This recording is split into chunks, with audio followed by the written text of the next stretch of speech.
గురువుగారు మన తెలుగు వాళ్ళు ఇప్పుడు ఎక్కువగా అరుణాచలం వెళ్ళటం జరుగుతుంది. హ్మ్. ముఖ్యంగా సినిమా సెలబ్రిటీస్ కూడా అరుణాచలం వెళ్తున్నారు. మన 2 తెలుగు రాష్ట్రాల్లో అంతటి విశేషమైన క్షేత్రం లేదంటారా? ఎందుకు అరుణాచలమే ఎళ్ళాలి మనం? చాలా మంచి ప్రశ్న అండి. తప్పకుండా తెలియజేస్తారు. ముందుగా ప్రేక్షకులందరికీ శ్రీమాత్రే నమః, శ్రీ గురుభ్యో నమః. మనకు దేవాలయాలు లేవు అని కాదు. అంతకు మించినటువంటి దేవాలయాలు లేవు అని కాదు. దేని క్షేత్ర మహిమ దానికే ఉంటుంది. ఇప్పుడు మనకు పంచభూతాత్మికమైనటువంటి లింగాల్లో 5 లింగాలు ఉన్నాయి. ఆ 5 లింగాల్లో అరుణాచలం అనేటటువంటిది ఒక లింగం.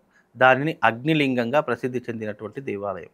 అయితే పంచక్షేత్రాలైనటువంటి 5 అంటే పంచభూతాత్మికమైనటువంటి తత్వం కలిగినటువంటి లింగాలు 5 లింగాలు ఉన్నాయి. అందులో మొదటి లింగము చిదంబర లింగము, ఆకాశలింగం అంటారు దాన్ని. అలాగే రెండవది పృథివీ లింగము. అది ఎక్కడుంది? కంచిలో తమిళనాడులో ఉంది. అలాగే మూడవది వచ్చేసేసి వాయులింగం, శ్రీకాళహస్తిలో ఉంది. అలాగే జంబుకేశ్వర లింగం, జలలింగము అని అంటారు. అది ఎక్కడుంది? తమిళనాడులో ఉంది. అలాగే అగ్నిలింగము, అది ఎక్కడుంది? తమిళనాడులో అరుణాచల ప్రదేశంలో ఉంది. అరుణాచలంలో ఉన్నటువంటి లింగాన్ని అగ్నిలింగంగా పిలుస్తూ ఉంటాము. కాబట్టి ఇక్కడ పంచక్షేత్రాలైనటువంటి ఈ లింగాలను దర్శనం చేసుకోవడం వల్ల పంచభూతాత్మికమైనటువంటి శక్తిని మనం పొందగలుగుతాము. ఇప్పుడు మన బాడీలో కూడా వేడి ఉంటుంది, చల్లదనం ఉంటుంది. అలాగే మన శరీరంలో పంచభూతాత్మికమైనటువంటి పదార్థాలు 5 రకాలుగా కలిస్తేనే ఈ యొక్క శరీరం అనేటటువంటిది ఉద్భవించడం జరుగుతుంది. అందుకే మన దాంట్లో ఎర్త్ ఉంది, అలాగే ఫైర్ ఉంది, అలాగే ఎయిర్ ఉంది, అలాగే మన శరీరంలో ఉన్నటువంటి దాంట్లో వాటర్ ఉంది. ఈ రకంగా పంచభూతాత్మికమైనటువంటి శరీరం కలిగినటువంటి మన శరీరమే ఈ రకంగా ఉన్నప్పుడు పంచభూతాత్మికమైనటువంటి లింగాలను దర్శించడం వల్ల అనేక రకములైనటువంటి పుణ్యములతో పాటు మనం చేసినటువంటి పాపములు హరించుకుపోతాయని అక్కడ వాళ్ళ యొక్క విశ్వాసము. ఇక్కడ విశ్వాసానికి మనం పెట్టింది పేరు. ఎవరికి విశ్వాసం ఉంటే ఆ దేవాలయానికి వెళ్తారు. అంతేగాని దానికి మించినటువంటి దేవాలయాలు లేవు, చాలా ఉన్నాయి.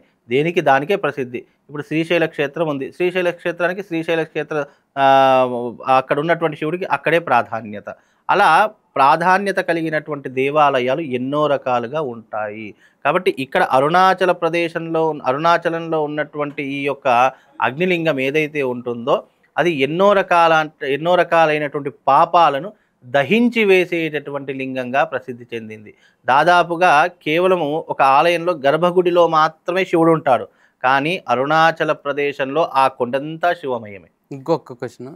ఆ కొండను కూడా అగ్నిపర్వతం కింద సంబోధిస్తున్నారు. అది నిజమేనా? చాలా అద్భుతమైనటువంటి ప్రశ్న అండి. అదంతా కూడా అగ్నితత్వంతో సంబంధించినటువంటి కొండ. దాదాపుగా 14 కిలోమీటర్లు ఉండేటటువంటి ఆ యొక్క గిరి ప్రదక్షిణ ఏదైతే ఉంటుందో ఆ కొండ మొత్తం అగ్నితత్వం కలిగినటువంటిది.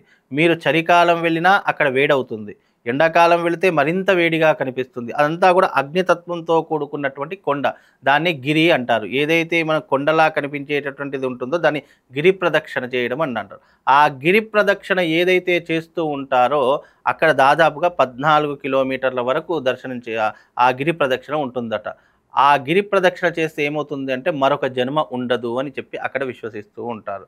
కాబట్టి ఇక్కడ అరుణాచలంలో ఉండేటటువంటి లింగం ఏదైతే అగ్నిలింగం ఉందో అది చాలా మహిమాన్వితమైనటువంటిది. సాక్షాత్తు శివుడే అక్కడ కొలువై ఉన్నాడు అని అక్కడ చాలామంది విశ్వసిస్తారు. అక్కడికి వెళితే మరొక జన్మ అంటూ ఉండదు అని చెప్పేసి, మనం చేసినటువంటి పాపాలన్నీ కూడా శివుడు స్వీకరిస్తాడు అని చెప్పేసి, అక్కడికి ఒక్కసారి వెళితే జీవితం అంతా కూడా మారిపోతుంది అని చెప్పేసి చాలామంది విశ్వసిస్తారు. అరుణాచల లింగం అనేటటువంటిది ఏదైతే ఉందో అది సాక్షాత్తు ఆ పరమశివుడు కొలువై ఉన్నటువంటి స్థలము అని చెప్తారు.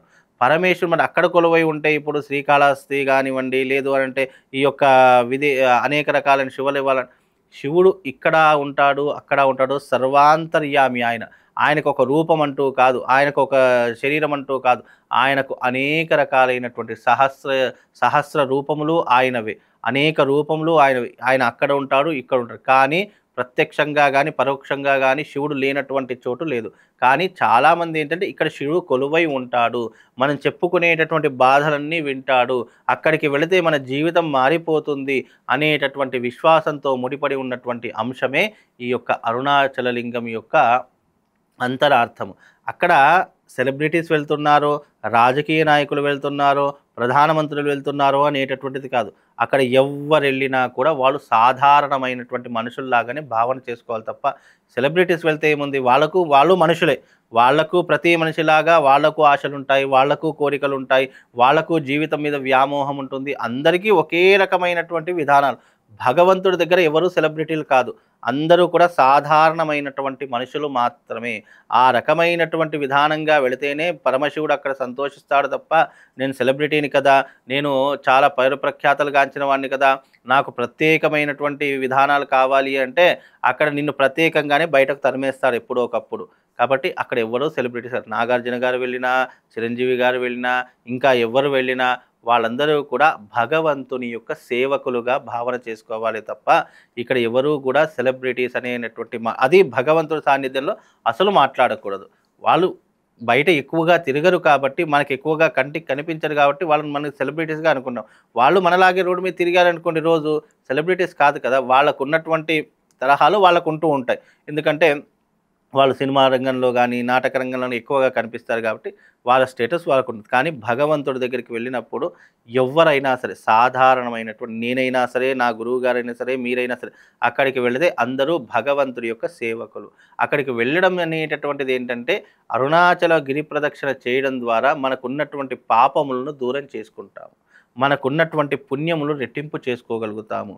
మనకున్నటువంటి పాప పరిహారాన్ని చేసుకోవాలి అంటే రెండే మార్గాలు. ఒకటి దైవారాధన, రెండవది దాన ధర్మములు. ఈ రెండిటి వల్లనే మన పాపాలను దూరం చేసుకుంటాము. ఎప్పుడైతే ఏ మనిషి అయితే దానము అనేటటువంటి గుణాన్ని సంపాదించుకుంటాడో, అంటే దానం చేయడం అనేటటువంటిది నేర్చుకుంటాడో, ఆ వ్యక్తి ఎప్పటికైనా జీవితంలో అత్యున్నతమైనటువంటి స్థానానికి చేరుకుంటాడు. దానం చేసే గుణం ఉన్నవాడి దగ్గరనే అనేక సిరి సంపదలు వస్తాయి, ఇంకా ఎవరి దగ్గరికి రావు. కాబట్టి దానం చేసే గుణం ఉంటేనే మనకు అన్ని సిరి సంపదలు పెరుగుతాయి.